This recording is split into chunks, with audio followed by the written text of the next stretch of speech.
हम ना ई not potential के बारे में बात करें कुछ। ठीक है, ई नॉट पोटेंशियल, ये रिडक्शन पोटेंशियल की बात हो रही है, SREP। आपके पास SREP जो ई नॉट है वो कितनी बातों पर डिपेंड करता है। लेट्स से मेटल तुम्हारे पास क्या है, सॉलिड में है, उसको आप मेटल गैस में लेके जा रहे हो, एंड मेटल गैस से आप मेटल प्लस गैस बना रहे हो, और इस मेटल प्लस गैस के बाद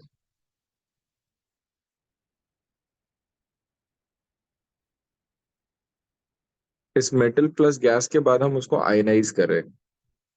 ठीक है, इसको हम आयनाइज करें, M+ बनाए, और उसके बाद हम इसको हाइड्रेट कर रहे हैं। हाइड्रेट में क्या होगा, हम M+ को एक्वस में डाल रहे हैं।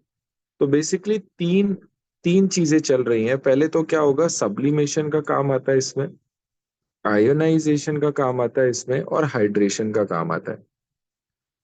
और एक चीज नोटिस करना, जो आयन या जो मेटल बहुत जल्दी यहां तक कन्वर्ट हो जाएगा, उसका जो ई नॉट होता है वो सबसे ज्यादा नेगेटिव होता है। Most easily converted to metal plus aqueous from metal solid, then E naught will be most negative। क्या ये बात समझ में आ रही है वगैरह? इसी हिसाब से अब आप बता सकते हो कि जो लिथियम होता है, लिथियम का मोस्ट नेगेटिव होता है। आप लिथियम को पानी में डालोगे, मोमेंट आप पानी में डालोगे, उसका ये जितना भी स्टेप है कि सब्लिमेशन में एनर्जी लगा, आयनाइजेशन में एनर्जी लगा, लेट्स से 100 रुपए यहाँ खर्च किया, 200 रुपए यहाँ खर्च किया, हाइड्रेशन लिथियम प्लस का इतना ज्यादा है कि एनर्जी यहाँ 2-2,500 एक साथ रिलीज हो गई। आया समझ में?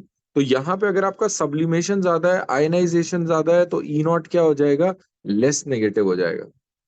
बट यही चीज अगर आपका हाइड्रेशन ज्यादा है तो आपका ई नॉट क्या हो जाएगा, मोर नेगेटिव हो जाएगा। क्या ये वाला फंडा समझ में आ रहा है सबको, कैसे जुड़ता है ई नॉट के साथ, है ना? तो जो जितनी जल्दी यहाँ तक कन्वर्ट हो जाएगा, उसका ई नॉट उतना ज्यादा क्या होगा, मोर नेगेटिव होता जाएगा। ओके। और अब हमें है कि क्या कोई चीज एग्जिस्ट करेगी कि नहीं करेगी, कोई रिएक्शन होगा कि नहीं होगा, वो सब हम कैसे डिसाइड करेंगे? अरे यार, एक सेकंड रुकना। ओके, तो तुम्हारे पास क्या है, हम एक और चीज क्या देख रहे हैं यहाँ पर। अगर हमें कोई रिएक्शन के बारे में देखना है तो हम डेल्टा जी से देखेंगे। Delta G is going to be -NFE। अगर आपका ई क्या है, नेगेटिव है, तो डेल्टा जी कैसा होगा, पॉजिटिव होगा। रिएक्शन क्या होगी, नॉन स्पॉन्टेनियस, या फिर रिएक्शन क्या नहीं होना चाहिए, होना नहीं चाहिए।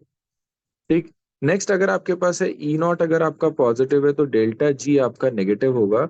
That means reaction would be spontaneous, या रिएक्शन खुद ब खुद होना चाहेगी। ठीक है, कि नेचर चाहता है कि ये चीज हो जाए। क्या ये वाली बात सबको याद रहेगी? ठीक है। एक और चीज देखना, आपके पास छोटी छोटी बातें जो हमें ध्यान देनी पड़ेगी। आपके पास जो स्टेबिलिटी की बात कर रहा है पूरे चैप्टर में आगे, वो स्टेबिलिटी दो तरीके से देखी गई है। स्टेबिलिटी अगर आपका गैसियस स्टेट में है, गैसियस स्टेट में है मतलब आइसोलेटेड कंडीशन में। आइसोलेटेड का मतलब होगा बच्चे, इसके आसपास कुछ नहीं होगा, there will be nothing to influence this ion, कोई भी चीज इस आयन को इन्फ्लुएंस नहीं करेगा। तो गैसियस स्टेट में हाफ फिल्ड, फुल फिल्ड, ये सारी बातें थोड़ा ज्यादा चलती हैं, कि आपका हाफ फील्ड इलेक्ट्रॉनिक कॉन्फ़िगरेशन है, फुल फील्ड इलेक्ट्रॉनिक कॉन्फ़िगरेशन है। क्या ये बात समझ में आई? बट अगर आप यही आयन की स्टेबिलिटी की बात करें एक्वस में या सॉल्यूशन में, तो जो हम बात करते हैं वो दो तरीके से किया जाता है। एक तो कॉम्प्लेक्स फॉर्मेशन से, एक कॉम्प्लेक्स फॉर्मेशन से, एंड सेकेंड चीज हम बात करते हैं कॉम्प्लेक्स फॉर्मेशन के अलावा और SREP वैल्यूज से। हम कुछ इस तरीके से डिसाइड करते हैं, अगर एक्वस सॉल्यूशन में तो कॉम्प्लेक्स फॉर्मेशन या SREP के हिसाब से स्टेबिलिटी ऑफ आयंस की। भाई ये बता दो जी कि आपका Mn2+ और Mn3+ में कौन ज्यादा स्टेबल है, तो हम बोलते हैं Mn2+। क्यों? क्योंकि Mn2+ पे D5 है, और अगर D5 होगा तो ज्यादा स्टेबल होगा। तो हमने अभी जनरली बोल दिया, बट हमने ये माना हुआ है कि वो गैसियस स्टेट में रहा होगा, तभी हम ये वाली बात करते हैं। नहीं लिखा होता है, बट अक्सर रीजंस अब आपको ज्यादा समझ में आएगा कि एग्जैक्टली क्या बोल रहे हैं, क्या नहीं बोल रहे हैं। क्या ये वाली बातें जो मैंने अभी आपको बोर्ड में बताई, क्या ये बिल्कुल क्लियर है सबको? Yes sir. सारे लोग बताओ। Yes sir. किसी को भी डाउट हो तो हम यस वापस से डिस्कस कर सकते हैं। सर, इसीलिए कॉपर 2+ ज्यादा स्टेबल होता है ना, बिकॉज वो एक्वस में, मतलब उसमें कॉम्प्लेक्स फॉर्मेशन वगैरह देखते हैं। जी जी जी बिल्कुल, उसमें कॉम्प्लेक्स फॉर्मेशन से ज्यादा बच्चे उसका हाइड्रेशन ज्यादा होगा। हाँ, हाइड्रेशन ओके। साइज और चार्ज पे डिपेंड करता है, कॉपर 2+ का हाइड्रेशन ज्यादा होगा। ठीक है ठीक सर। है, चलो जी। अब हम इस पे आ जाते हैं, यहाँ पर हम जो बात कर रहे थे लास्ट क्लास में, हमने यहाँ पर E0 तक देख लिया था। हमने ये वाली चीज समझ ली थी कि ट्रेंड ऐसे जा रहा है, पर ट्रेंड के अगेंस्ट क्या जा रहा है, MN जा रहा है, ZN जा रहा है, NI जा रहा है। तो इन सब का थोड़ा ट्रेंड अलग हो जाता है। रीजन क्या है, इनका जो स्टेबिलिटी है, इसका D5 और D10 एक्स्ट्रा स्टेबिलिटी है। निकल का हाइड्रेशन बहुत ज्यादा है, तो इस वजह से आपका सिर्फ कॉपर अकेला था जिसका पॉजिटिव E0 था, बाकी सब का निगेटिव में था। ठीक। चलो जी, और एक और छोटी सी चीज, एक और चीज समझना, ये चीज तो समझ में आ गया। स्टेबल से क्या देखा, ट्रेंड ऊपर जा रहा था, MN ZN और NI का कम था। MN का रीजन क्या था, MN का रीजन है कि D5 है, ZN का रीजन है कि D10 है। और आपका निकल का रीजन क्या है, निकल का साइज बहुत छोटा है। साइज बहुत छोटा होने की वजह से, साइज ऐसे आ रहा था ना, निकल में सबसे छोटा होके बढ़ रहा था, निकल में सबसे छोटा था। तो निकल का साइज अगर छोटा है तो उसका जेड इफेक्टिव कैसा होगा, बहुत ज्यादा होगा। मतलब इसका न्यूक्लियर पुल बहुत ज्यादा है, खींचता बहुत है। अगर खींचेगा बहुत ज्यादा, तो जब आप पानी में डालोगे तो इसका हाइड्रेशन बहुत हाई होगा। तो हमने ये चीज समझा था कि ये और निकल के साथ तुम्हारा ऐसा क्यों हो रहा है। निकल कोबाल्ट दोनों के साथ ही आप देख सकते हो। ठीक। अब बात आ रहा है कॉपर, कॉपर का हाइड्रेशन मैच नहीं करता, इस वजह से दिक्कत हो जाती है। अगर जनरली देखो कि सर वैल्यूज बढ़ ही क्यों रही हैं, why are these value getting less less less negative, ये पूरा का पूरा ये जो वैल्यूज है लगातार यहाँ से लेस नेगेटिव ही क्यों होता जा रहा है। तो इसका रीजन है कि आप क्या कर रहे हो, आप कैटायंस बना रहे हो। कोबाल्ट 2+, Na2+, Zn2+, ठीक है, कॉपर 2+, आप ये सारे आयंस बना रहे हो। और हमने देखा कि यहाँ पे आयनाइजेशन एंथैल्पी की बात होती है। Since ionization enthalpy since ionization enthalpy मुश्किल होता जाएगा। क्यों मुश्किल होता जाएगा, बिकॉज जेड बढ़ता जा रहा है भाई। जब आप यहां से यहां तक जाओगे तो जेड बढ़ रहा है। जेड बढ़ेगा तो न्यूक्लियर पुल बढ़ेगा। न्यूक्लियर पुल बढ़ेगा तो इलेक्ट्रॉन का निकलना मुश्किल होता जा रहा है।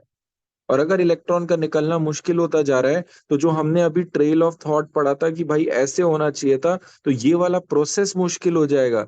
और अगर ये वाला प्रोसेस मुश्किल हो जाएगा, तो दोस्त E0 will become less negative. क्या ये वाली बात समझ में आई? क्या ये बात समझ में आई क्या आपको? Yes sir. Yes sir. ठीक है, ये हमारा लेस नेगेटिव होता जाएगा। ये पूरा हमारा टेबल है जिसको हमें याद रखना है। इसमें एक बार आप इसको रीड करके देख लो, फिर मैं इसके बाद आगे का बताना शुरू करता हूँ। ये वाला चीज एक बार फिर से आप लोग रीड कर लो यहाँ पे। एक बार ये क्वेश्चन को भी देख लेना, फिर हम इसको आगे चलते हैं। इस क्वेश्चन को भी डिस्कस कर लेते हैं। इवन ये दोनों क्वेश्चन को आप देख लो, दोनों को डिस्कस करते हैं, फिर आगे चलूंगा। ये वाली चीज लिख लिया ना आपने कि copper does not react with तुम्हारे पास normal mineral acid except HNO3 and H2SO4।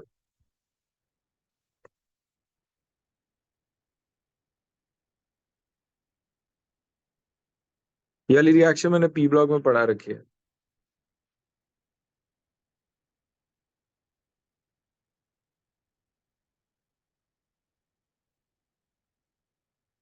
देखना यहाँ पे लिखा हुआ है, the stability of the half fill D sub shell completive and E0 where as to the highest negative hydration.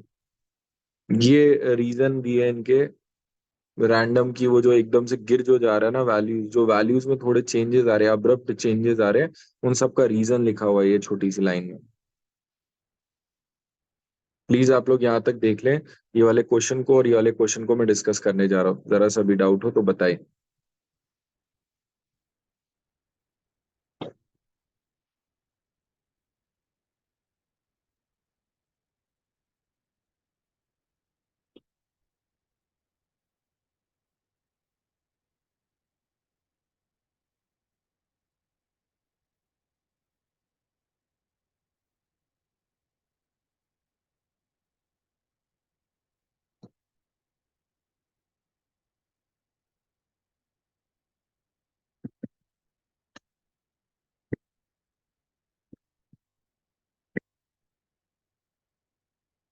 ठीक है,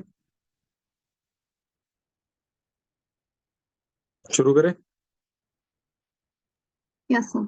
चलो देखना। अब आपके पास देखिए, copper 2+ is reducing, Mn3+ is oxidizing, both have D4 electronic configuration. Classic question इस chapter का, मतलब इसके बिना तो मतलब माना ही नहीं जाता कि डी ब्लॉक पड़ा है। तो आपके पास कॉपर 2+ के लिए अगर आप बात करोगे तो कॉपर 2+ का इलेक्ट्रॉनिक कॉन्फ़िगरेशन आएगा 3D4। Mn आपके पास क्या है, Mn3+ की बात कर रहा है। Mn3+ का इलेक्ट्रॉनिक कॉन्फ़िगरेशन करोगे, अगेन ये आएगा 3D4। अगर आपने Mn को लिया तो Mn would be more stable in Mn2+, क्योंकि इसमें क्या आएगा, 3D5 आएगा। Mn इसमें 3D5 आएगा। और इस वाले केस में जब क्रोमियम में आप जाओगे तो क्रोमियम वुड बी ज्यादा स्टेबल इन 3D3, क्योंकि 3D3 में आपको स्प्लिटिंग वाली बात मैंने बताई थी, कॉम्प्लेक्स में d ऑर्बिटल की स्प्लिटिंग हो जाती है। अगर नहीं पता, बस आपको याद रखना है d ऑर्बिटल टूट जाता है। अब जब d ऑर्बिटल टूट जाता है तो यहां पर अगर आप देखो तो ये एक तरीके का हाफ फिल्ड इलेक्ट्रॉनिक कॉन्फ़िगरेशन दिख रहा है। तो कॉपर के लिए, ये क्रोमियम के लिए जो हम एक्सप्लेनेशन देते हैं वो ये देते हैं कि half filled T2G orbital. T2G इस जो नीचे वाले तीन है ना, वो T2G कहलाते हैं, और जो ऊपर वाले दो हैं उनको EG बोला जाता है। तो नीचे के जो तीन T2G वाले हैं, अगर वो हाफ फिल्ड हो गए तो वो भी बहुत स्टेबल हो जाता है। तो हमें मैंगनीज के साथ क्या हो रहा है, उसका D5 ज्यादा अच्छा है। क्रोमियम के साथ हम उसका हाफ फिल्ड फुल फिल्ड की बात कर लेते हैं, बट इन कॉम्प्लेक्स स्टेट। की कॉम्प्लेक्स अगर बनाया होगा तो स्प्लिटिंग हुआ होगा, और स्प्लिटिंग के बाद ये काम है। अगर आपको स्प्लिटिंग नहीं पता तो आप मेरे उस पर छोड़ सकते हो, हम स्प्लिटिंग के बारे में बस आने ही वाले हैं किसी भी दिन। क्या ये वाली बात समझ में आ रही कि नहीं आ रही सबको? किसी को डाउट है इसमें? क्लियर हुआ? तो यस सर। तुम्हारा इस तरीके से कि क्रोमियम रिड्यूसिंग क्यों है, क्योंकि क्रोमियम आपका एक इलेक्ट्रॉन लूज करके खुद ऑक्सीडाइज होना प्रेफर करता है। मैंगनीज ऑक्सीडाइजिंग इसलिए क्योंकि वो खुद से रिड्यूस होके सामने वाले को क्या कर सकता है, सामने वाले को क्या करेगा, ऑक्सीडाइज करने की कोशिश करेगा। ठीक है, तो E nought value for copper is positive which is possible for the reason. तो देखो ये लिखा, रीजन ही लिखा हुआ है कि इसका हाइड्रेशन कम होता है, एटोमाइजेशन सब्लिमेशन आपका ज्यादा हो गया, सब्लिमेशन के बाद उसका आयनाइजेशन दोनों ज्यादा हो गए। तो सारी वैल्यूज मिला के ओवरऑल बैठता नहीं है कार्यक्रम। ठीक है, चलो जी, आपके पास आगे चलें, आगे चलें। तो ये हमारे पास आ जाता है ट्रेंड इन Mn3+2 M standard electrode potential. वो कह रहा है M3+ से M2+ के लिए बात करो। ओके, तो हम M3+ से M2+ के लिए बात कर लेते हैं। तो सबसे पहले तो उसमें क्या दिया हुआ है, उन्होंने यही दिया हुआ है कि लेट्स से Mn तुम्हारे पास 3+ से Mn2+ जाना चाहेगा, बिल्कुल जाना चाहेगा भाई। अभी अभी हमने देखा Mn2+ तो ज्यादा अच्छा है, उसमें D5 इलेक्ट्रॉनिक कॉन्फ़िगरेशन है। क्योंकि ये चीज खटाक से होना चाहती है, ये तो मस्त नेगेटिव वैल्यू आनी चाहिए।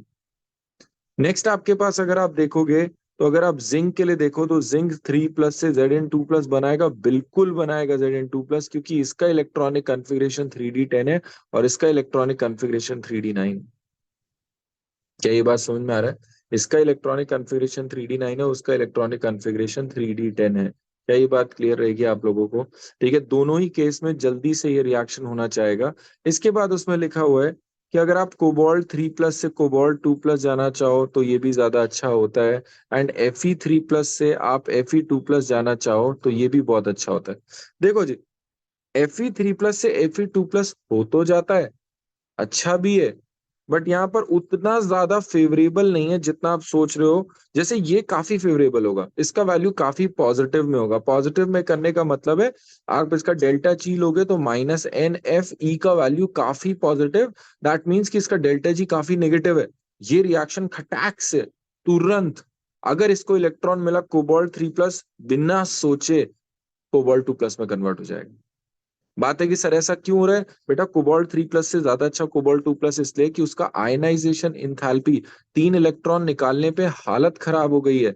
उसका जेड काफी ज्यादा, इलेक्ट्रॉन निकालना बहुत मुश्किल है। वो कॉपर 2+ तक ही खुश है कि भैया मेरे 4s वाले इलेक्ट्रॉन ले लो, बाकी डी वाले इलेक्ट्रॉन को मत छेड़ा करो।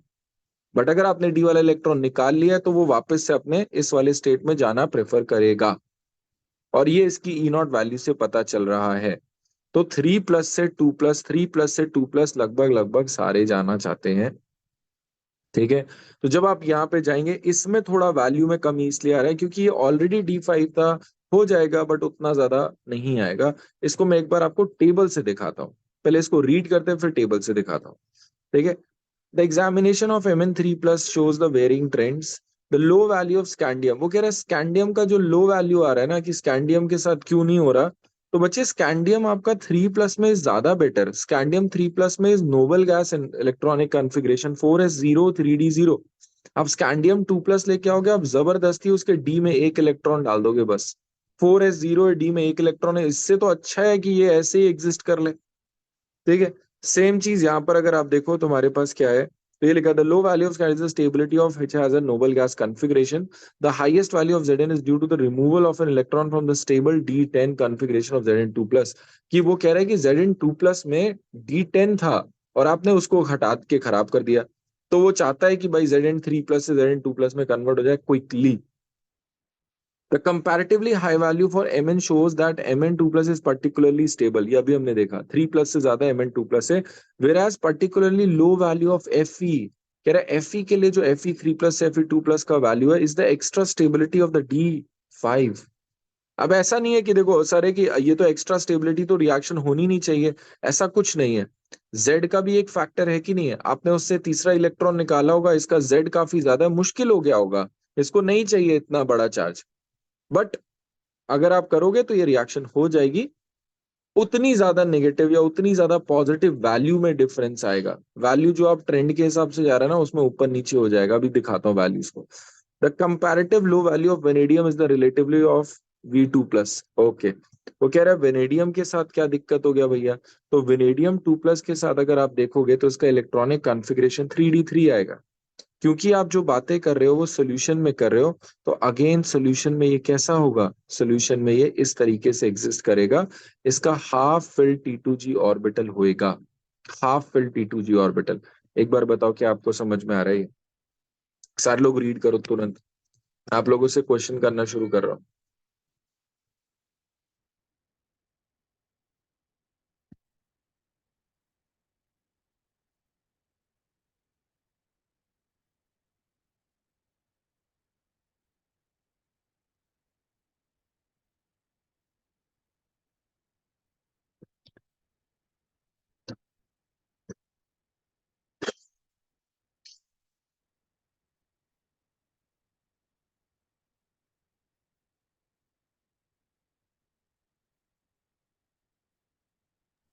Done sir.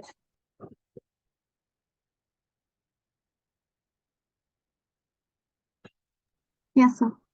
ठीक है, आ जाओ इस वाली बात को इस बार इस टेबल से देख के खत्म ही कर डाले। ये देखो, नहीं ना ये पॉजिटिव में बढ़ता जा रहा है एकदम। देखो ये +1.57, +1.97, ये एकदम से बीच में कम हो गया बहुत। रीजन आपका क्या था कि Fe3+ भी अच्छा खासा स्टेबल था D5 में। आप इन सारी वैल्यूज को देख सकते हो, अब इसमें ज्यादा कुछ नहीं रह गया, बस ये भी बहुत हो गया हमारा। आ जाओ जी आगे चलें। ओके। ओके। यहाँ पर क्या है, जितने भी आपके ट्रांजिशन मेटल्स हैं, इन ट्रांजिशन मेटल्स के साथ आपने एक चीज पहले भी पढ़ा था। ट्रांजिशन मेटल के साथ एक गड़बड़ चीज ये है कि इनके हायर ऑक्सीडेशन स्टेट्स ज्यादा स्टेबल होते हैं। Higher oxidation states are more stable, याद है हमने ये बात पढ़ी थी।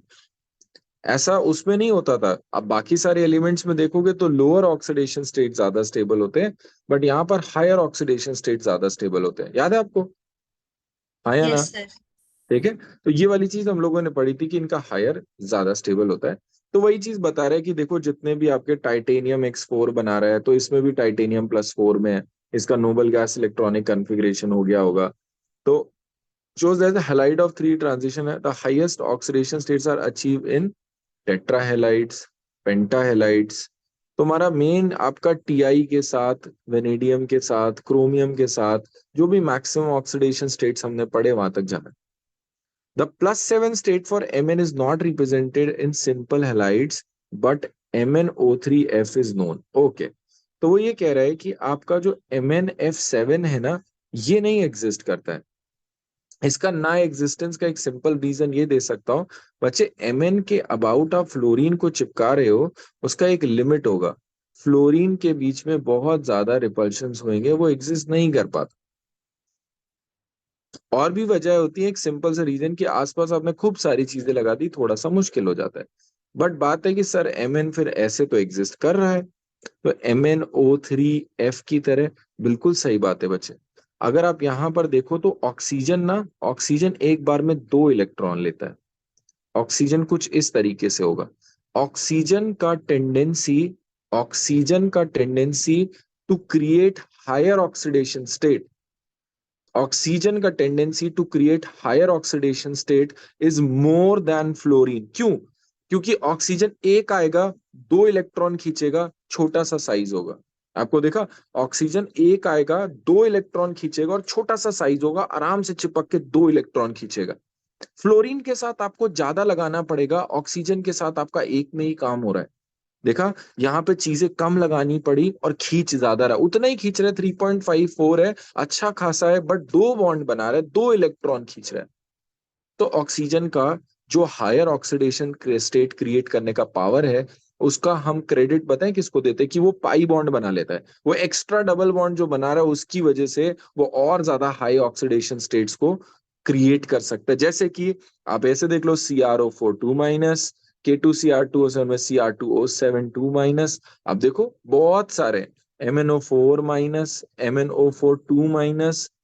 ठीक है, वेनेडियम के साथ, टाइटेनियम के साथ आप बहुत सारे देख सकते हो, लाइन से एग्जाम्पल है। ऑक्सीजन ने तो बिल्कुल हालत खराब कर रखी है। ठीक है, क्या ये वाली बात समझ में आई? Then beyond Mn no metal has tri halides except Fe(X3) and cobalt). वो कह रहे हैं इसके ऊपर ट्राई हैलाइड नहीं बनाते, सिर्फ Fe बनाता है एंड कोबाल्ट बनाता है। वो कह रहा है कि दो फ्लोरीन जो है तुम्हारे पास, फ्लोरीन कैसे स्टेबलाइज करता है? अगर फ्लोरीन का देखो तो फ्लोरीन के लिए मैं फजांस रूल पे वापस जाऊंगा, छोटा सा फजांस रूल, कि आपका smaller the cation, bigger the anion, more is the covalent nature. उसी का उल्टा, bigger the cation, smaller the anion, more is the ionic character. और अगर आयनिक कैरेक्टर आएगा तो हम लैटिस की बात करेंगे, और लैटिस में तो तुम्हारा चार्ज और साइज दोनों पे बात आती है, चार्ज एंड साइज। ठीक है, ये दोनों चीजों से आपका लैटिस डिफाइन होता है। तो यही कह रहे हैं कि the ability of fluorine to stabilise the highest oxidation से is due to the higher lattice energy as in the case of cobalt. यार जैसे कोबाल्ट F3 में क्या, उसका लैटिस बहुत अच्छा बनता है, इस वजह से हम करते हैं। और higher bond energy terms for the higher covalent compounds. बात है सर, ये कोवलेंट कैसे बेटा? Fajans rule, smaller the cation +5 में है, +6 में है। केटायन बहुत छोटे छोटे हैं, बहुत छोटे छोटे केटायन है, ये जब बॉन्डिंग कर रहे हैं तो इनको कोवलेंट माना जा रहा है। रीजन फजांस रूल है, smaller the cation bigger than and more is the covalent character. तो इसमें इसमें कोवलेंट कैरेक्टर काफी ज्यादा है। क्या ये बात समझ में आई? कह रहे इस कोवलेंट कैरेक्टर काफी ज्यादा, ये स्टेबलाइज कैसे कर रहे हैं? वो कह रहे हैं कि जब आपका बहुत सारे बॉन्ड बनाया तो फ्लोरीन जब जुड़ा तो बहुत टाइटली जुड़ जाता है, बहुत सारा एनर्जी रिलीज करेगा, ओवरऑल कंपाउंड का स्टेबिलिटी बढ़ जाएगा, क्योंकि ओवरऑल एनर्जी बहुत ज्यादा रिलीज हो रहा है। एनर्जी ज्यादा रिलीज हो रहा है, स्टेबिलिटी आ जाता है, इस वजह से ये काम हो जाता है। ठीक। Although V+ is represented by V5। अब देखना एक छोटी सी बात, वो कह रहे हैं कि V5 तक बनाता है, VF5 तक। जो अब बाकी सारे हैलाइड्स है, जैसे कि ये मैंने एग्जांपल ले रखा है, VCl5, H2O में डाला, VOCl3 एंड 2HCl बना लेता है। ये ब्रेक डाउन कर जाता है, ये वाली लाइन का मतलब लिखा हुआ है, लाइन का इक्वेशन लिखा हुआ है। ठीक है, another feature of fluoride is their insolubility in the lower oxidation state, instability in the lower oxidation states, कि वो लोअर ऑक्सीडेशन स्टेट्स में कम ही स्टेबल होते हैं। आप यही समझ सकते हो कि लोअर ऑक्सीडेशन स्टेट्स में पूरा डी ब्लॉक ही कम ही स्टेबल होता है। ठीक। तो आपके पास ये चीज, सर ये वाला रिएक्शन हो कैसे रहा है? क्या आपको वो वाली बात याद थी, PCl5 के साथ क्या होता था? Do you remember axial and equatorial का कॉन्सेप्ट? कुछ एक्सियल बॉन्ड्स होते हैं, कुछ इक्वेटोरियल बॉन्ड्स होते हैं। ठीक है, तो एक्सियल और इक्वेटोरियल का अगर आप कॉन्सेप्ट देखोगे तो वो कुछ इस तरीके से आता है कि इक्वेटोरियल बॉन्ड्स तो हमारे ये वाले बोले जाते हैं, एंड एक्सियल बॉन्ड्स हमारे ये वाले होते हैं। These axial bonds are weaker. अगर ये वीक होते हैं तो ये जल्दी टूट जाते हैं। V5 VCl5 के साथ भी अगर आप देखो तो कुछ ऐसा सही होगा, बिकॉज वेनेडियम के आउटर मोस्ट में 5 इलेक्ट्रॉन मान के चल रहा हूं मैं। 5 इलेक्ट्रॉन है इसका, वापस से वही निकल के आएगा, इसके लिए टूट जाना चाहिए। ठीक है, क्या ये बात समझ में आ रहा है कि नहीं आ रहा है? तभी वो VOCl3+2HCl टाइप का रिएक्शन शो कर रहा है बाकी सारे हैलाइड्स के साथ। एक बार यहाँ तक देखो, क्या ये वाली बात समझ में आई? ये इनके डिफरेंट डिफरेंट ऑक्साइड्स हैं, जो डिफरेंट डिफरेंट चीजें हैं, कौन सा क्या बनाता है, कौन सा क्या नहीं बनाता है। ये अभी हम आगे देखेंगे। CuI2 does not exist. Stability of ion is seen by electrode potential, therefore copper 2+ more stable than copper. Okay, give yourself time, read this page, फिर हम आगे चले। आ रहे हैं समझ में?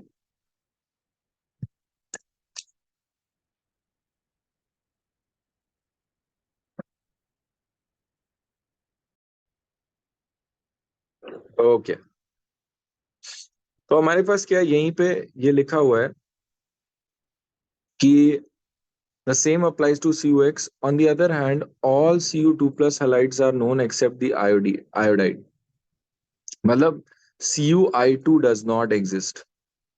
ये आपका बात है सर, यहाँ पे तो बन रहा है। देखो जी, हो क्या रहा है, Cu2 plus I minus is a mild reducing agent। ठीक है, आपने I- इसका यहाँ पर है, तो Cu++I2 बना रहा है ये। तो ये Cui है बेसिकली, जिसका डाइमर है ये Cu2I2 वाला।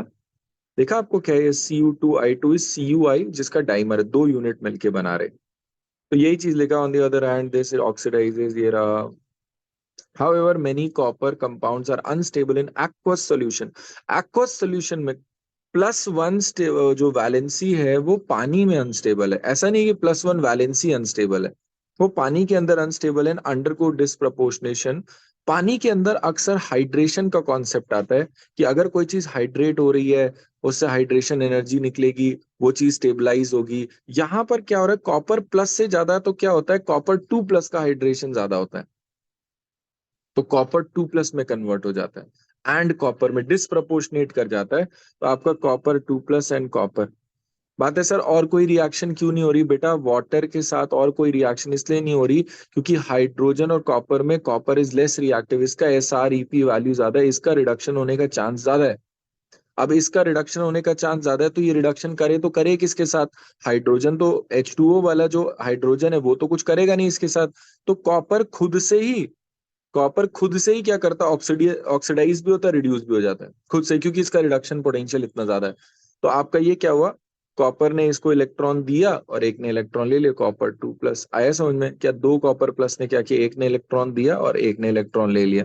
रीजन कि इसका SR EP वैल्यू ज्यादा था, ये सेल्फ रिडक्शन कर गया, सेल्फ। आया समझ में? Yes sir. चलो जी, Yes, sir. the stability of copper 2+ rather than copper plus is due to much more negative hydration than copper plus, which more than compensates for the second ionization enthalpy। वो कह रहे हैं कि जो second ionization enthalpy, अब समझ में आ रहा है कि जो दूसरा इलेक्ट्रॉन निकलने के लिए जो एनर्जी आ रही है वो कहाँ से आ रही है, वो हाइड्रेशन से आ रही है। और वो कह रहे हैं कि उससे भी ज्यादा मिल जाती है, उसे इलेक्ट्रॉन लूज करना उसके लिए बहुत फेवरेबल रहता है। एक इलेक्ट्रॉन लूज किया, 100 रुपए लगा, 2000 रुपए मिल गया, बहुत बढ़िया। ठीक है, the ability of oxygen to stabilize highest oxidation state is demonstrated in the oxides। the highest oxidation in the oxides coincides with the group number and is this।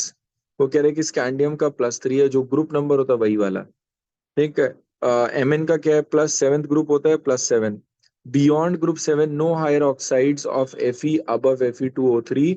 But एक और होता है Fe का जो +6 में जाता है, वो FeO4 2- है, बट FeO4 2- ये अल्कलाइन मीडियम में जो बनता है ये अनस्टेबल होता है, ये Fe2O3 एंड O2 में टूट जाता है। ठीक है, बिसाइड्स द ऑक्साइड्स ऑक्सोकेटायंस, ऑक्सोकेटायंस का मतलब VO2 पॉजिटिव, ऐसे करके।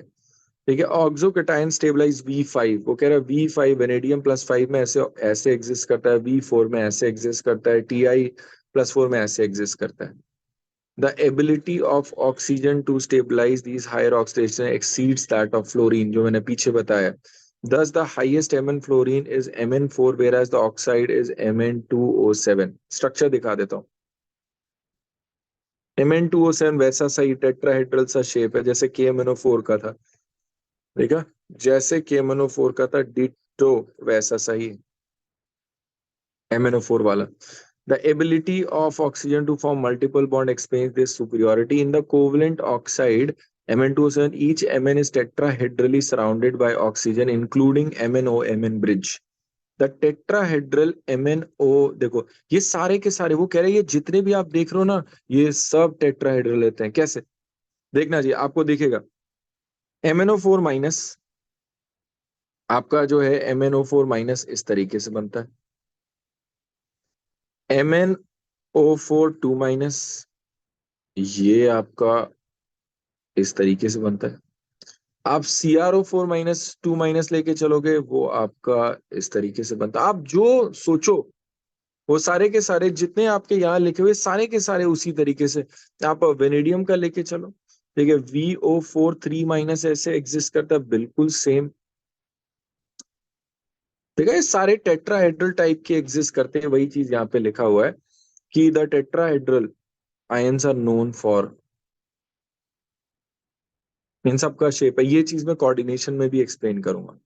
आ जाओ जी, अब हम यहाँ पर चलते हैं, इस वाली टेबल को समझते हैं, फिर थोड़ा आगे चले जाएंगे।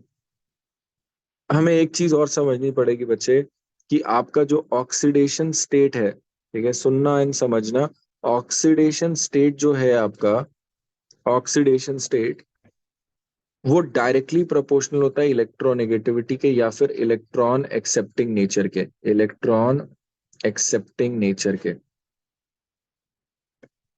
डायरेक्टली इलेक्ट्रॉन एक्सेप्टिंग नेचर के बारे में बात करें। ठीक है, oxidation state is directly proportional to electronegativity या इलेक्ट्रॉन एक्सेप्टिंग नेचर। तो आपके पास जैसे जैसे आप ऑक्सीडेशन स्टेट बढ़ा रहे हो, वैसे वैसे उसका इलेक्ट्रोनेगेटिविटी बढ़ता जा रहा है, वो इलेक्ट्रॉन और खींचना शुरू कर देगा। तो जब आप Mn से शुरू कर रहे हो या किसी से भी शुरू कर रहे हो, आप +2 से शुरू कर रहे हो, +2 वाला oxide is fairly basic, basic oxide है बिकॉज मेटल का ऑक्साइड है। बट जैसे जैसे जैसे जैसे आप यहाँ से Mn+7 तक जा रहे हो, जैसे जैसे आप ऑक्सीडेशन स्टेट बढ़ा रहे हो, ये एसिडिक हो गए। इस समय Mn पे +7 इतना ज्यादा चार्ज है कि वो इलेक्ट्रॉन एक्सेप्ट करना प्रेफर करता है कंपेयर टू आगे कुछ करना, और वैसे भी आगे वो कर नहीं पाएगा, उसके पास और इलेक्ट्रॉन नहीं है वैलेंस में। ठीक है, तो आपको दिखा कैसे एक ट्रांजिशन सा आ रहा है, जैसे जैसे आप ऑक्सीडेशन स्टेट बढ़ा रहे हो, पहले बेसिक था, मेटल था, फिर बेसिक से एम्फोटेरिक आया, एम्फोटेरिक से एसिडिक तक गया। ठीक है, तो हर सारे के सारे ऑक्साइड्स में हो रहा है कि बेसिक, एम्फोटेरिक एंड एसिडिक, ऐसे करके खिंचता हुआ जा रहा है। तो यहां पर यही चीज लिखी हुई है कि आप जितने भी देख रहे हो ये बहुत सारे ऑक्साइड्स हैं, इसमें एक जनरल रूल बना सकते हो, it is not always true, but हम देख रहे हैं कि कहीं बीच में एम्फोटेरिक क्रिएट होगा, क्योंकि ये वाले तो क्या, ये तो शुरुआत हुई है, ये तो बेसिक ही रहेंगे। ठीक है, बिल्कुल एंड है तो भैया ये तो एसिडिक हो चुके होंगे, बहुत ज्यादा चार्ज है, तो कहीं बीच में जाके आपका एम्फोटेरिक नेचर शुरू होता है। अगर आपको याद रखना है कौन से, तो मैं आपको 3 एडवाइस करूंगा जो एनसीईआरटी में लिखे, that is V2O5 is amphoteric, CrO2 is amphoteric and Cr2O3 is amphoteric. तो ये 3 तुम्हारे पास एम्फोटेरिक है जो आपको याद रखना। ये वाले oxides are mixed oxides. Mixed oxides आपके ऐसे होते हैं जैसे Fe3O4 इज FeO.Fe2O3। ठीक है, अब बात है सर Mn का क्या होगा बेटा, Mn वैसे MnO Mn2O3। कोबाल्ट का बिल्कुल सेम, COO CO2O3। क्या ये बात समझ में आया? ये आपके पास पूरा पेज हो चुका है। अब यहां से यहां तक पूरा का पूरा एक बार देखो, कोई डाउट हो तो बताओ, ये क्वेश्चन जरूर देख लेना।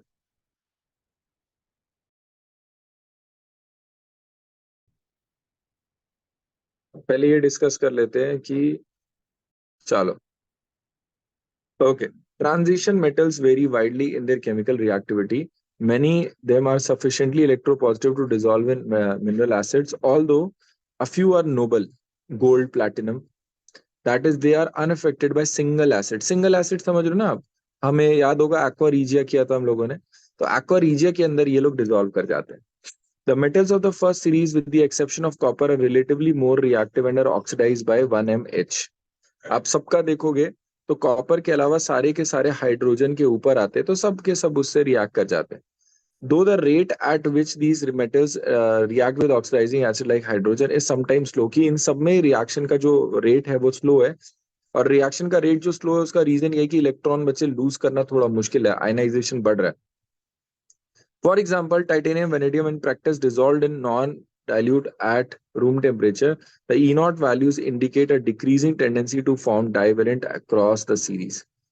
वो यही कह रहे, देखो आपको याद है ना, ऊपर की तरफ जा रहा था, हमने अभी ग्राफ किया था पीछे की दे लिए कि ऊपर की तरफ ट्रेंड जा रहा था, तो पूरा ट्रेंड ये बता रहा है this is becoming less negative, वो चीज नहीं होना चाहता है. क्या ये वाली बात समझ में आई कि नहीं आई, जो अभी हमने पीछे पढ़ा था, आया ना सताक्षी, ये दिखा आपको जो पीछे हमने पढ़ा था वो कैसे यूज हो रहा है, आया ना? Yes. ठीक है. This general trend towards less negative values is related to the increase in the sum of first and second ionization enthalpy. वो कह रहे हैं कि इलेक्ट्रॉन निकालना मुश्किल हो जाता है. It is interesting to know that E naught values for Mn, Ni and Zn are more negative than the expected from the general trend. ये हमने उसी समय डिस्कस किया. Whereas the stabilities, इसका रीजन बताया उन्होंने कि Mn2+ में हाफ फिल्ड, D10 में कंप्लीटली फिल्ड, और निकल के साथ क्या, हाईएस्ट नेगेटिव हाइड्रेशन. इसलिए इन तीनों के साथ अड़बड़ गड़बड़ होता है. ठीक है. An examination of E not values for the redox couple, ये भी हमने अभी पीछे देखा, Mn3+, Mn2+, shows that Mn3+, cobalt 3+ are the strong oxidizing agents in aqueous solution. कहने का मतलब है बेटा कि ये तुरंत Mn3+ से Mn2+ में कन्वर्ट करेगा. सेम गोज की cobalt 3+ से cobalt 2+ में तुरंत कन्वर्ट करेगा. अगर ये कन्वर्ट करेगा, खुद रिड्यूस होगा, सामने वाले को ऑक्सीडाइज करेगा. The ions Ti, V, chromium are strong reducing agents and will liberate hydrogen with mineral acids. इनका रीजन क्या है? Ti +2 में तो अच्छा नहीं है, +4 में जाना चाहेगा. वेनेडियम +2 में अच्छा नहीं, +3 में जाना चाहेगा. हमने अभी पढ़ा था क्रोमियम +2 में अच्छा नहीं, क्रोमियम +3 में जाना चाहेगा. इन सारे केसेस में ये जितने भी आपको दिख रहे हैं ये कॉम्प्लेक्स बनाएंगे. अब ये सॉल्यूशन के अंदर एक कॉम्प्लेक्स बनाएंगे. कॉम्प्लेक्स के लिए ये भी आपके पास क्या होना चाहिए, हायर ऑक्सीडेशन में, ये भी हायर ऑक्सीडेशन स्टेट में बात कर रहा है. क्या ये बात समझ में आई? इनके लिए रिड्यूस करना ज्यादा आसान है, इनके लिए ऑक्सीडाइज होना ज्यादा आसान है. इन बातों पे बड़े क्वेश्चंस भरे हैं. ठीक है. एक बार ये जितने भी क्वेश्चन है एक बार आप अपने आप से करो, आपको डाउट होगा तो बताओ, फिर हम मैग्नेटिक प्रॉपर्टीज पे चलें.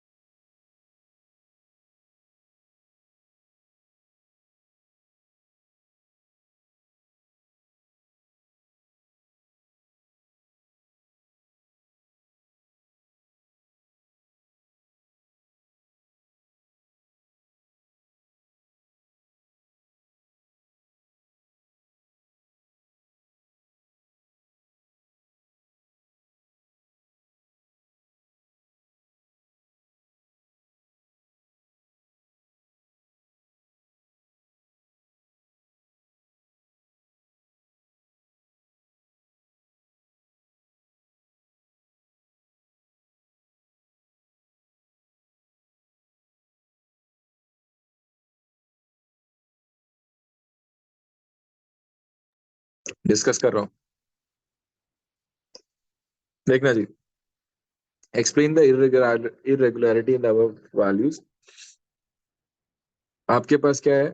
Are not regular, which are explained by the irregular ionization, and also the sublimation, which are relatively much less for manganese and vanadium. कोई डाउट है इसमें? ठीक है. ई नॉट के पास क्या है? Mn3+ Mn2+ का बड़ा मच मोर नेगेटिव दिस. वो यही कह रहा है कि यहाँ पे ये कन्वर्जन ज्यादा अच्छा है, यहाँ पर ये वाला कन्वर्जन बेकार है. इस वजह से much larger third ionization of Mn नहीं देना चाहता, D5 होगा. Is mainly responsible for this. This is also explained by this M+3 state is of little importance.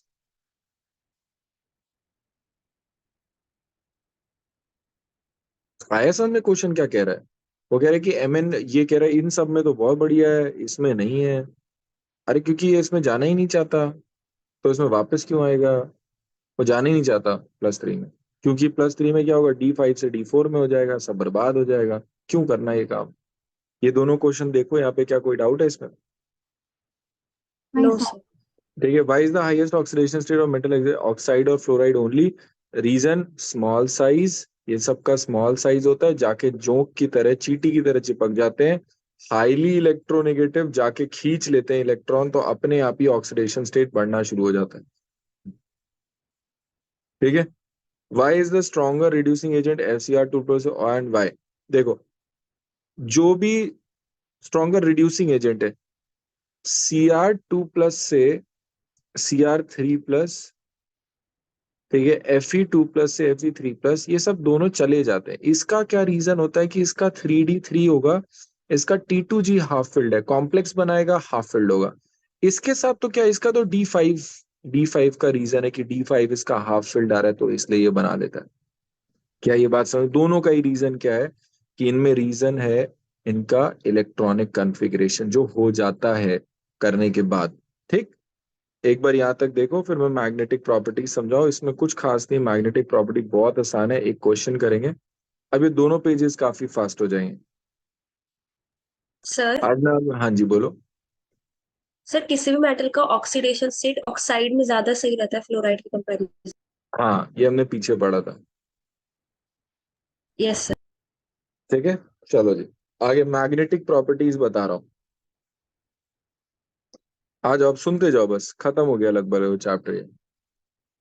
तो मैं आपको ये करा के ही छोड़ूंगा, सुनो, ताकि अब आप पूरा रिवाइज कर सको। मैग्नेटिक प्रॉपर्टीज के बारे में बात करते हैं। तो मैग्नेटिक प्रॉपर्टीज के बारे में अगर आप बात करोगे इनमें, तो ये जितने भी हैं आपके, ये सब कॉम्प्लेक्स बनाते हैं। ठीक है, सारे के सारे कॉम्प्लेक्स बनाते हैं। मैग्नेटिक प्रॉपर्टी वाला आपको आगे भी एक्सप्लेन करूंगा कोऑर्डिनेशन में। तो जितने भी इसमें अनपेयर्ड इलेक्ट्रॉन होंगे, उस हिसाब से हम मैग्नेटिक मोमेंट निकालते हैं, मैग्नेटिक मोमेंट। और मैग्नेटिक मोमेंट निकालने का तरीका क्या होता है? जो भी आपके √n n+2 number of unpaired electron, अगर अनपेयर्ड इलेक्ट्रॉन यहाँ भर दोगे, तो जो वैल्यू आएगा वो आपके पास डाइपोल मोमेंट, वो मैग्नेटिक मोमेंट होगा। इसका यूनिट होता है BM, बोर मैग्नेट्रॉन। ठीक है। आ जाओ, एक चीज देखना, अगर आपके पास दो अनपेयर्ड इलेक्ट्रॉन है, तो आप वैल्यू रखोगे 2 × 4 हो जाएगा, 2 × 4 इज 8। एंड ये जो वैल्यू निकल के आएगा, ये कितना निकल के आएगा? This would be 2 point something. अगर आप इसको यहाँ पे करो, n+2 किया मैंने,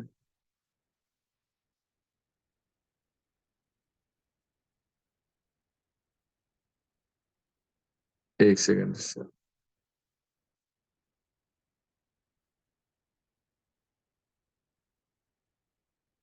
हम्म,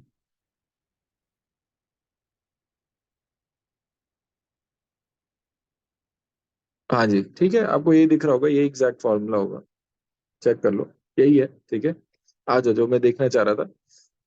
आप यहाँ पर, ये जो इसका ट्रिक है, ट्रिक ये कहता है कि लेट्स से आपको मैग्नेटिक मोमेंट दिया हुआ है ऑलरेडी, आपको दिया हुआ 3.82, और आपको बताना है कि अनपेड इलेक्ट्रॉन कितने हैं, तो यही होते हैं।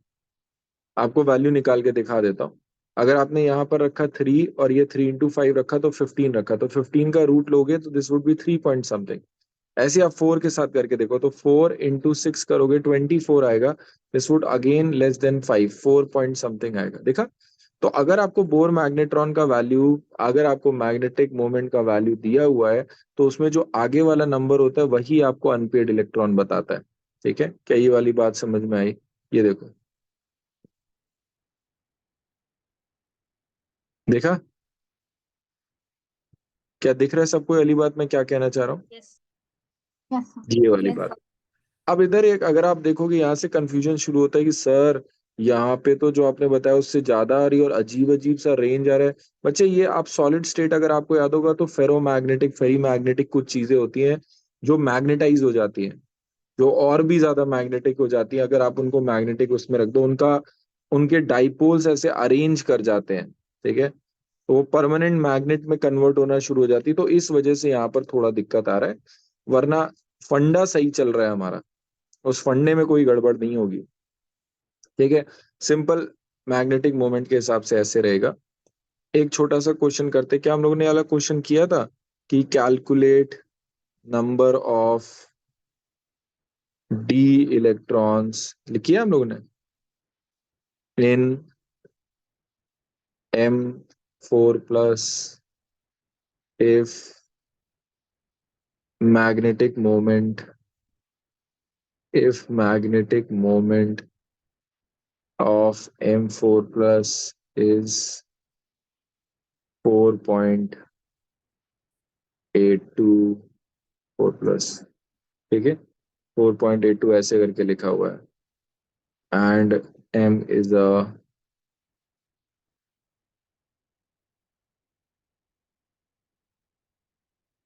D block element.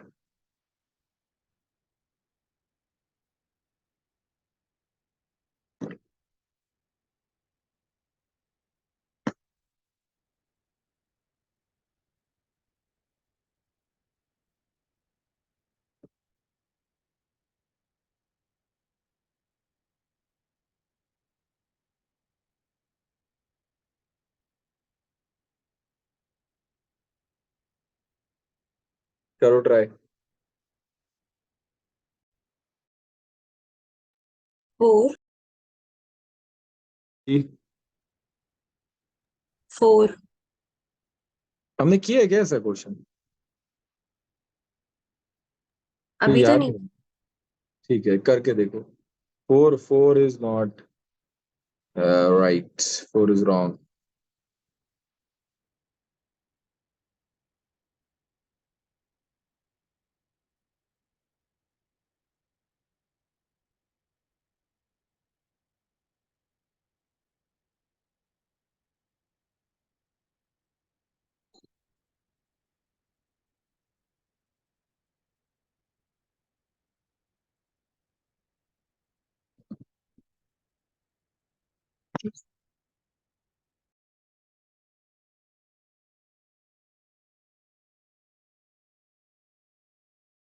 आप इसे करके देखो, मैग्नेटिक मोमेंट वाला रीड करो, बस मेरे को 2 मिनट देना।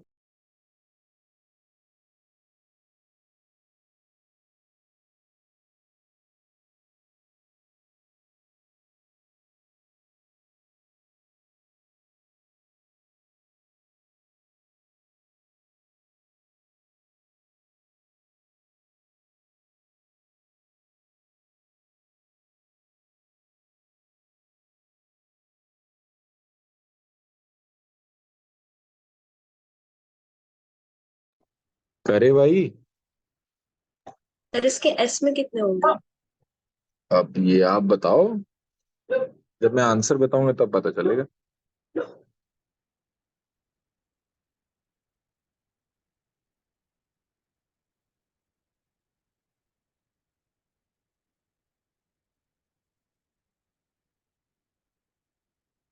4 ही लग रहा है। ठीक है, ठीक है। मम्मी ऐसे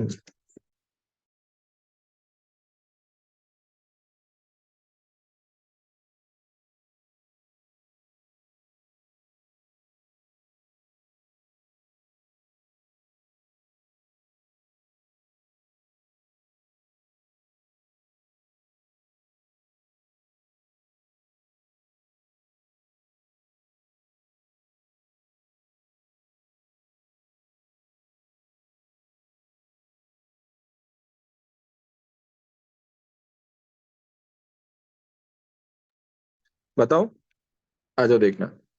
आप पहले ये बताओ कि अगर M4 प्लस में आपके पास कितने अनपेड इलेक्ट्रॉन होंगे? 4। ये तो सबको दिख रहा होगा, यस सर। ठीक है। M4 प्लस में आपके पास 4 है, तो अगर मैं M3 प्लस करूंगा तो मेरे पास कितने होंगे? 5। 5। अगर मैं M2 प्लस करूंगा तो मेरे पास कितने होंगे? इस बार ना यहाँ पर एक और इलेक्ट्रॉन होगा कि नहीं होगा? यस। Yes sir. मैं वापस से M प्लस पे जा रहा हूँ। ब्लास्ट का जो +2 आएगा वो तो S से ही इलेक्ट्रॉन निकल रहा होगा ना, क्योंकि D तो S के साथ, फिर आपके पास M आया होगा, तो आप, ये तो हमारे पास 2। क्या ये बात समझ रहे हैं? ठीक है, देखो आप एक बार इसको देख लो, मैंने उल्टा किया, ऐसे क्वेश्चन को मैं उल्टा करता हूँ।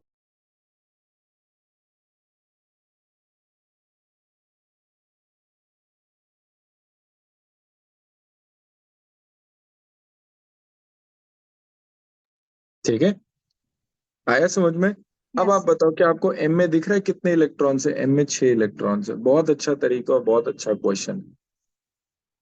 ठीक है, लोग गड़बड़ाते हैं इसमें, सब कुछ यूज हो जाता है, डी का कॉन्सेप्ट, एस का कॉन्सेप्ट। आया समझ में? मैंने क्या किया, मैं उल्टा कर गया कि ताकि मुझे डी में पता चले, मैं एक एक इलेक्ट्रॉन भरता जा रहा हूँ। अब बात है सर आपको कैसे पता चला कब डी में भरना है कब एस में? तो बेटा मुझे पता है कि +2 जो लास्ट के 2 इलेक्ट्रॉन होंगे वो तो एस से ही निकल रहे होंगे। आया समझ में क्वेश्चन? क्या किसी को डाउट है इसमें? No sir. बाकी सबको समझ में आ गया?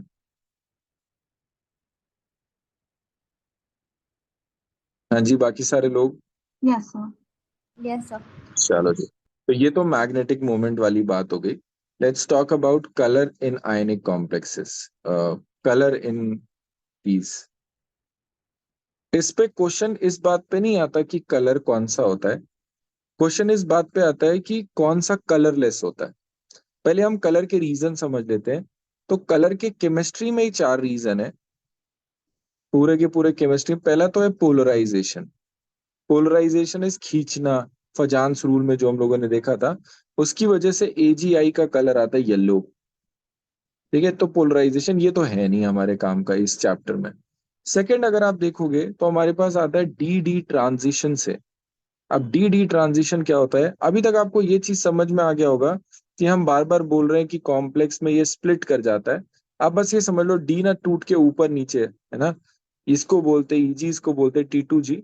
तो कई बार इलेक्ट्रॉन क्या करता है, इलेक्ट्रॉन यहां से जंप करके इसमें जाता है और फिर जंप करके वापस आता है। फंडा वही है जो स्ट्रक्चर ऑफ एटम में देख रहे थे। इलेक्ट्रॉन एक्साइट किया, फिर इलेक्ट्रॉन डी एक्साइट किया। जब इलेक्ट्रॉन एक्साइट करके डी एक्साइट कर रहा है तो वो फोटोन रिलीज कर रहा है। ये फोटोन जो रिलीज कर रहा है इसकी वजह से कलर दिख रहा है। क्या ये वाला फंडा समझ में आया सबको? Yes sir. ठीक है। Third point what is this? Third point में तुम्हारे पास क्या है कि भाई अगर उसमें अनपेयर्ड इलेक्ट्रॉन है तो वही बात होती है कि अगर अनपेयर्ड इलेक्ट्रॉन है तो अगेन वो एक्साइट डी एक्साइट कर सकता है। ये भी इस चैप्टर में ज्यादा नहीं यूज होता। एंड फोर्थ जो कि बहुत खतरनाक है, ये होता है चार्ज ट्रांसफर। मुश्किल नहीं है समझना, बट ये भी होता है चार्ज ट्रांसफर। और ये पता है किस में होता है? जनरली विद M0 D0 में होता है। जैसे MnO4- में जाओगे आप Mn+7 में, यहाँ पर डी में कोई इलेक्ट्रॉन नहीं है। तो हम बोलते हैं अगर डी में इलेक्ट्रॉन ही नहीं है तो डी डी ट्रांजिशन क्या होगा? जब डी में इलेक्ट्रॉन होगा तभी तो इलेक्ट्रॉन ऊपर नीचे करेगा, जब डी में इलेक्ट्रॉन ही नहीं है तो हो ही नहीं सकता। उसका दूसरा रीजन आता है चार्ज ट्रांसफर। यहाँ पे जो कलर आते हैं वो इस वजह से आते हैं, देखना। Mn के साथ क्या है? Double bond O, double bond O, double bond O and O पे माइनस। Mn के साथ double bond O, double bond O, double bond और O पे माइनस है। तो अगर आप इसको देखोगे तो ये क्या करेगा? ऑक्सीजन के साथ देखना, Mn पे +7 इतना हाई है कि ये इलेक्ट्रॉन खींचना शुरू कर देता है अपनी तरफ। तो अगर ये इलेक्ट्रॉन खींचेगा अपनी तरफ तो ये खींच के +6 जाएगा। फिर ऑक्सीजन को याद आएगा तो वो ऑक्सीजन फिर खींचेगा तो ये फिर से +7 हो जाएगा। आई थिंक ये मैंने डिस्कस भी कर रखा है शायद से। याद है आपको चार्ज ट्रांसफर? है ना? Yes sir. तो इसकी वजह से इसका कलर निकल के आता है। These are the four different things जिसकी वजह से हमारा डी वाले कलर्ड होते हैं। अगर आप इतना याद रखो, जो D0 और D10 है, these are colourless. These are colourless. वरना D1 से 9 लेके सारे के सारे क्या होते हैं? Coloured, with one exception. ठीक है, एक्सेप्ट आपके पास Fe F6-। अब जो लोग को लग रहा है कि ये देखो आ गया एक्सेप्शन, तो मैं आपको बता दूं एक्सेप्शन इसमें भी नहीं है। आपकी आंख की दिक्कत है, क्या करे? जो इसमें फोटोन निकलते हैं वो फोटोन विजिबल रीजन में नहीं है। अगर विजिबल रीजन में नहीं है तो कलर नहीं दिखेंगे। आई बात समझ में? इसमें कोई एक्सेप्शन नहीं है, सब में यही हो रहा है। फोटोन ने आया, एनर्जी एक्साइट हुआ, डी एक्साइट हुआ, फोटोन निकला। अब ये आउट ऑफ विजिबल रेंज है तो क्या करा जाए? क्या ये बात समझ में आई? D0 D10 कलरलेस, D1 से 9 are coloured except Fe F6 3 negative. क्या किसी को भी डाउट है कलर में? चलो जी, ये तो हमारा कलर का फंडा। एक और छोटी चीज, आ, एक एक जनरलाइज फंडा होता है, हमेशा नहीं बट बहुत सारे केसेस में चल जाता है। अगर क्वेश्चन आता है तो क्वेश्चन गारंटी से सॉल्व होगा। जो D10 and D10-N होता है ना, उनका कलर सेम होता है। उनका कलर सेम होता है। इसका मतलब क्या है, अगर आप D2 देखोगे और D8 देखोगे तो हो सकता है इनका कलर सिमिलर सा है। D2 देखा और D8 देखा तो इसका कलर सिमिलर, तो D2 D8 ग्रीन, ठीक है, D1 D9 ब्लू। ऐसा जनरली होता है, ऐसा कुछ ये नहीं है कि हमेशा ही होगा, ये कोई आप फॉर्मूला समझा दिया मैंने, ऐसा नहीं है। बट अगर आप थ्योरी वाइज जाते हो तो हम ऐसा लिखते हैं, अगर क्वेश्चन आता है तो ऐसे सॉल्व किया जा सकता है। ये कलर की कहानी हो गई। कॉम्प्लेक्स फॉर्मेशन तो पूरा हम DNF में देखे, वो कोऑर्डिनेशन में देखेंगे। कैटालिटिक प्रॉपर्टी के बारे में बात करते हैं, इंटरस्टिशियल और अलॉय फॉर्मेशन। देखना सर लोग, ये जितने भी आपके ट्रांजिशन मेटल्स है, ये अच्छे कैटलिस्ट क्यों हैं? ये अच्छे कैटलिस्ट इस वजह से हैं क्योंकि एक तो ये वेरिएबल ऑक्सीडेशन स्टेट दिखा सकते हैं। अब वेरिएबल ऑक्सीडेशन स्टेट से क्या होगा? अच्छा, वेरिएबल ऑक्सीडेशन कभी +3 कभी +5, डिपेंडिंग अपॉन ये रिएक्शन के बीच में भी चेंजेस कर सकते हैं। इनका ट्रांजिशन मेटल का रीजन आता है कि आपके पास चीजें इसके ऊपर जाती हैं, वो धीमे धीमे जुड़ना जुड़ना शुरू करती हैं। आपको हेट्रोलिटिक एड्सॉर्प्शन ऑफ, वो याद है एड्सॉर्प्शन थ्योरी में, सरफेस केमिस्ट्री में डिटेल में पढ़ाया था। ये धीमे धीमे जाके चीजें जुड़ती हैं, वैसे जुड़ा, फिर वो आपस में बॉन्ड तोड़ा, इनके साथ बॉन्ड बनाया, और फिर वो ऐसे कोई अल्कीन आई, अल्कीन के साथ बॉन्ड बनाने की कोशिश किया, और फिर वो आगे टूट के अलग हो जाते। याद आया? यस ये सर। हमने हेट्रोलिटिक यस एड्सॉर्प्शन सर। उसमें जैसे किया था, और ये टूट के अलग हो जाता है। ये मैंने आपको ऑर्गेनिक भी जब पढ़ाया था लास्ट ईयर तो भी बताया था। ठीक है, तो ये वाला काम हो रहा है इस तरीके से। ये इसका दिया हुआ है रीजन। तो इसमें the transitional compounds are have their they adopt multiple oxidation state to form complexes. Vanadium oxide, ये सारे रीजन लिखे जितने भी P ब्लॉक में, vanadium oxide, finely divided iron, nickel. ठीक है, for some example, catalyst at a solid surface involve the formation of bond between reactants and atoms on the surface. First row transition utilize 3D4S for bonding. This has effect on increasing the concentration of reactant on the catalytic surface, कि वो जाके चिपकते हैं, कोई चीज जाके उस पर react करके चिपकेगी, and also weakening the bonds of the reacting molecule, कि जो भी रिएक्टिंग मॉलिक्यूल उससे वीक किया जाएगा. The activation energy is lowering, and because of the transition where it can change their oxidation state, they become more effective as catalyst. इसमें ये दिया हुआ है, कह रहे इस रिएक्शन में Fe को यूज किया जाता है एज कैटलिस्ट। ठीक है, इसको कैटलिस्ट की तरह। अब इसमें Fe बताए यहाँ पर दिख नहीं रहा है, बट Fe क्या कर रहा है, Fe प्रॉपर रोल प्ले कर रहा है। पहले Fe2+ में कन्वर्ट हो गया, I2 बना। फिर Fe2+ इसके साथ जो मार्शल्स एसिड वाला है, ठीक है, उनके साथ इसके ऑक्सीडाइज हुआ और ये बन गया। देखा? तो Fe इनडायरेक्टली रोल प्ले कर रहा है, इफेक्ट जो कैटलिस्ट होगा वो लास्ट में बचेगा जरूर। ठीक है, इंटरस्टिशियल कंपाउंड की बात करते हैं। इंटरस्टिशियल कंपाउंड में आपके पास क्या होगा, जो बड़े बड़े एटम्स होते हैं, उन बड़े बड़े एटम्स के लैटिस में बड़े बड़े गैप्स होते हैं, बड़े बड़े गैप्स होते हैं। इन बड़े बड़े गैप्स में छोटे छोटे एटम्स जैसे कि नाइट्रोजन, हाइड्रोजन, कार्बन, ये फंस जाते हैं। इनको बोलते हैं इंटरस्टिशियल कंपाउंड्स। ठीक है, अब इंटरस्टिशियल कंपाउंड्स होने की वजह से क्या होता है, आप देखो छोटी सी जगह में और धंसता जा रहा है तो डेंसिटी बढ़ने लगता है, पैकिंग और बढ़ जाती है। अगर कोई चीज बहुत ही डेंस और पैक कर दिया आपने तो उसका मेल्टिंग पॉइंट, बॉइलिंग पॉइंट, ये सब बढ़ने लगेगा। ठीक है, यही चीज लिखा है यहाँ पर। They are usually non stoichiometric. Non stoichiometric का मतलब है 1:2, 2:3, ये रेशियो नहीं चलते यहाँ पे। Are neither typically ionic nor covalent. For example, the formulas do not quote of example correspond to any normal oxidation state. वो कह रहा है ऐसा कोई normal oxidation state आपने नहीं पढ़ा होगा जिस oxidation states में ये रहते हैं। ठीक, because of the nature of this composition, these compounds are referred to as interstitial compounds, क्योंकि उसमें चीजें अंदर भरी होती है इसलिए interstitial बोलते हैं। The physical and chemical characteristics of these compounds are as follows. They are high melting points, higher than the pure. They are very hard. Some boroids, एक नॉर्बाइड होता है वो डायमंड से ज्यादा स्ट्रांग होता है, ये और हार्ड हो जाते हैं। They retain metallic conductivity. Metallic conductivity free electrons की वजह से होती है, वो फ्री इलेक्ट्रॉन्स अभी भी होते हैं। दे आर केमिकली इनर्ट, ये बहुत ज्यादा रिएक्टिव नहीं होते, क्योंकि देखो रिएक्शन करने के लिए बच्चे, आप ऐसे देखो जो स्पंज वंज टाइप की चीज होगी ना वो ज्यादा रिएक्टिव हो। एक पत्थर ले लो, एक पत्थर और स्पंज में जब दोनों में केमिकल डालोगे आपको क्या लगता है ज्यादा रिएक्ट कौन करेगा? स्पंज ज्यादा करेगा। स्पंज के अंदर तक घुस जाएंगी ना चीजें। आ रही बात समझ में क्या कहना चाह रहा हूँ? क्या इमेजिन हो रहा है मैं क्या कहना क्या चाह रहा हूँ? देखिए पत्थर में ऊपर लड़ेगा और पूरा बह जाएगा। वैसे ना कोई चीज बहुत डेंस होगा तो उसके अंदर तक जाएगा नहीं, चीजों के साथ रिएक्ट नहीं करेगा, तो कैसे हो पाएगा? They are chemically inert. आया समझ में ये फोर्थ वाला point? Yes sir. Yes sir. ठीक है, आ जाओ। ये बस लास्ट है, फिर मैं आपको छोड़ दूंगा। लास्ट चीज ये है कि अलॉय फॉर्मेशन की बात करते हैं। Alloys are homogeneous mixture. Day one पढ़ाते हैं बिल्कुल, जब आप लोग 11th क्लास में, तो होमोजीनस मिक्सचर होते हैं। मतलब अगर आप इनको मिक्स करोगे तो आप बता नहीं पाओगे कौन कौन सा मेटल मिक्स है। होमोजीनस मिक्सचर बनाने के लिए जो चीजें हैं ना, वो आसपास सिमिलर सी होनी चाहिए। आप लेट्स से सूजी और रेत को मिला दो, रेत समझ रहे हो, सैंड, बहुत बढ़िया सा मिक्सचर बनेगा। मतलब मुझे ऐसा लगता है। ठीक है कि आसपास बन जाएगा, क्योंकि दोनों बिल्कुल सेम साइज के होते हैं, सेम टाइप के होते हैं। ठीक। बट अगर आपने क्या किया, आपने पत्थर ले लिया, एक बड़े बड़े आपने पेबल्स ले लिए, एंड पेबल्स ले लिया और सूजी के साथ आपने बनाने की कोशिश की, वो इतना अच्छा नहीं बनेगा। साइज अगर सिमिलर हुआ तो मिक्सिंग अच्छी होती है। और सिमिलर साइज के लिए एनसीईआरटी में दिया कि 15% का डिफरेंस होना चाहिए, ज्यादा या कम का, इससे ऊपर डिफरेंस नहीं होना चाहिए। ठीक है।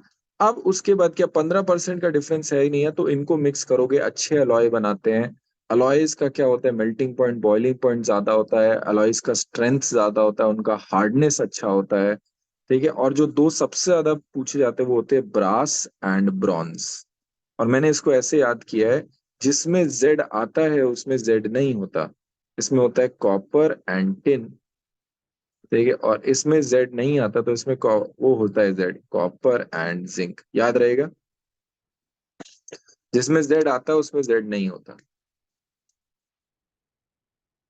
क्लियर? Yes sir. चलो जी, आज का होमवर्क है आपका यहाँ तक।